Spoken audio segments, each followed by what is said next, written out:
Mr. Davies, you and I have quite a lot in common, apart from the fact that I was born 2 miles from the Welsh border in the wonderful city of Chester. In your former history, you're MP for Croydon, and I live in Epsom. So we've got quite a bit in common in terms of the geography. That's right, and I've come home to Wales. Yes, exactly. That's right. Well, I'll be home in Chester, believe me, before I pop my clogs. A beautiful city.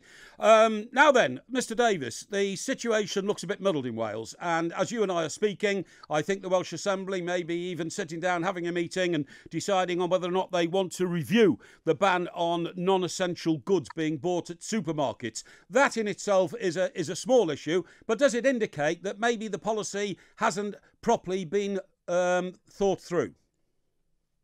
No, I don't think so, Mike. The situation is that in Wales, up to the 28th of September, from end of June, nobody died at all. Then 4 weeks ago, we had 12 people dying a week. A couple of weeks ago, it was 42. And then last week, it was 61. So the number of deaths is rising exponentially. And in response to your caller, Kevin from Swansea, people are dying every day in Swansea. Now, the thing, transmission of this disease is according to how close you are with someone, how long you are with someone, and whether you're in an unventilated space. So if I'm in a queue behind you buying another hat, Mike, then obviously an extra hat isn't an essential item, and I don't want to be risking myself and the other people stuck in Tesco doing that.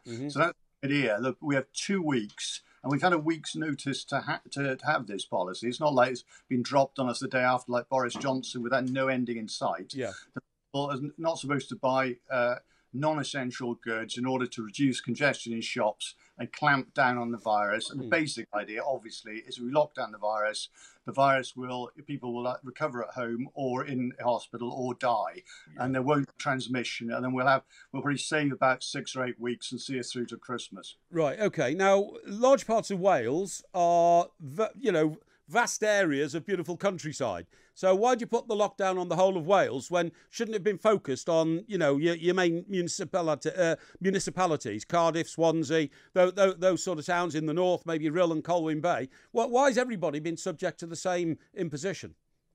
Because people do move between areas, and secondly, the area you're talking about, which is Ceredigion, is the only one that runs below the threshold. It's got on the far west of Wales by Aberystwyth. It's got a very low population, and it's a national scheme if we can get it, so we're all in it together. We have a problem with England, of course, that people have been coming across the border. So originally, when Newport was in lockdown with 50 cases per 100,000, you couldn't go from Newport to Aberystwyth. But with Manchester, with 500 per 100,000, that's 10 times as many. They could have gone to Aberystwyth. So therefore, they're also looking at trying to stop people moving and assembling to stop the transmission of the disease. That's the basic idea. Yeah, I see. Okay. Now, despite the figures that you've given me, and I'm not challenging them at all, but it was bound to happen that once we came out of the lockdown, the figures would rise up again. But the actual number of people dying in this country from COVID-19 is 0.05% across the country. Is it worth locking down a principality on those minuscule figures? And by the way, the people dying, sadly, are all over 70. No, they're not all over 70. Most of them are. Most are, and a lot of other people are getting it, and they're getting some long COVID, and they can't smell anymore. They have neurological problems. I wouldn't want anyone to have COVID. It could be avoided. Of course. And but I am just in Swansea. Somebody's dying every day. So. To bring it home, that these people are people's brothers and sisters and sons and daughters and mothers, and all the rest of it. And I take your point about perspective, but what I would say is that if you look at places like Norway and Finland, where the death rates have been sort of Norway's 279, Finland 353. Of course, in the UK, it's been 45,000.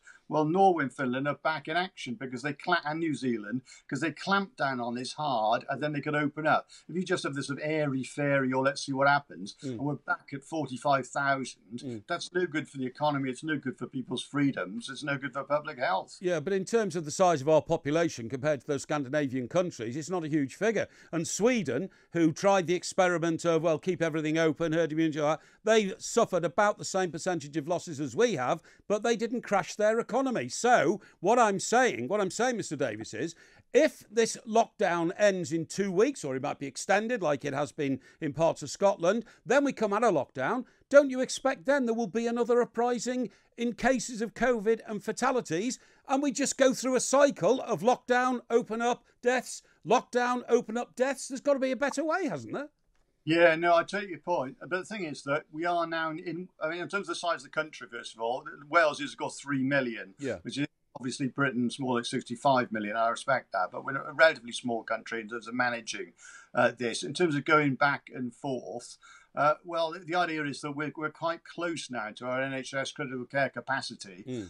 We don't want the NHS to be overwhelmed, and we do think we can 2 weeks we can save about 6 or 7 weeks. And it might be that the other things we need to impose much better contact tracing, mask wearing, and personal discipline. A lot of the sadly isn't between unknown people in shops. A lot of it's actually between households who know each other and they feel familiarity and they feel safe, and they're not. So we need to be more regimented after we come out this lockdown to avoid the repetition you're talking about. And then we're obviously trying to get a vaccine. Yeah.